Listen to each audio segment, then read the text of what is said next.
Hi, my name is Lily King, and I'm the author of Writers and Lovers. It is a book about a 31-year-old woman named Casey Peabody, and she arrives in 1997 in Massachusetts with an unfinished novel, a broken heart, grieving for her mother, and $70,000 in debt.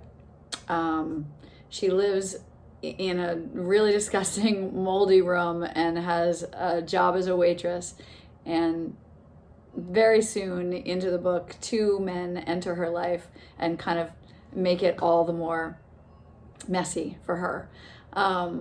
She is really starting to question all of her life choices, and she's kind of at the very, very end of youth, really, and there's just this big abyss in front of her, and she doesn't know how to kind of get across to the rest of her life.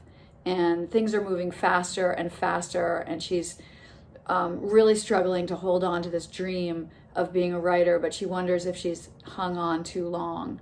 And it's really a book about following your dreams, becoming a grown-up, learning how to love, seizing your life as your own, no matter how weak or unprepared you are. I was asked also in this video to tell you about three of my books that have meant something to me in the course of my life or during the writing of this book. And I always keep two books on my desk at all times.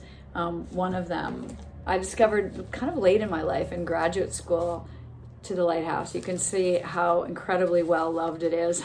This is the copy that I had when I first read it, and it's all marked up, and I wrote a big paper on it years and years and years ago. And I love Virginia Woolf. I probably don't have to tell you all how great she is. Just a master of everything. This is my Bible. She writes the most beautiful sentences I've ever read. So, and then the other book that I keep on my desk is Evening of the Holiday by Shirley Hazard. I love Shirley Hazard.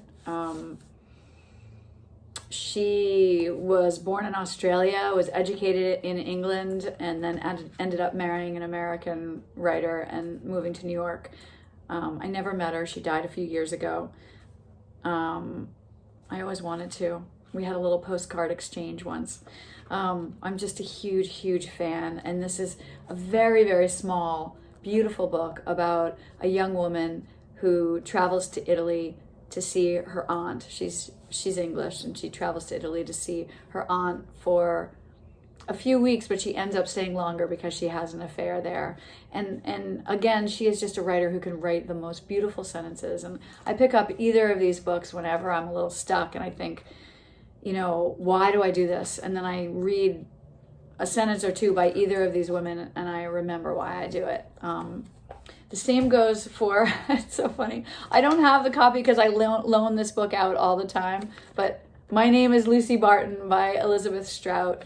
That came out a few years ago, and that has become a new Bible of mine. It's a small book, a very beautiful book about a woman who's in the hospital, and her husband and her children are at home, and she's in the hospital for a long time for an undiagnosed infection, and her mother comes to visit, and she ends up becoming a writer, actually, and we skip ahead a little bit in her life, but it is one of the most beautifully condensed, compressed novels with such an emotional impact.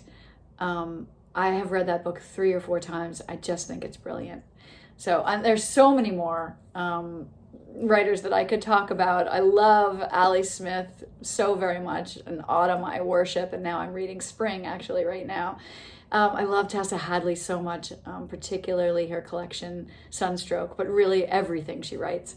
I also really, really love Rachel Cusk. So I'm a big fan of British women. Seems to be my thing. So take care, all of you, and happy reading.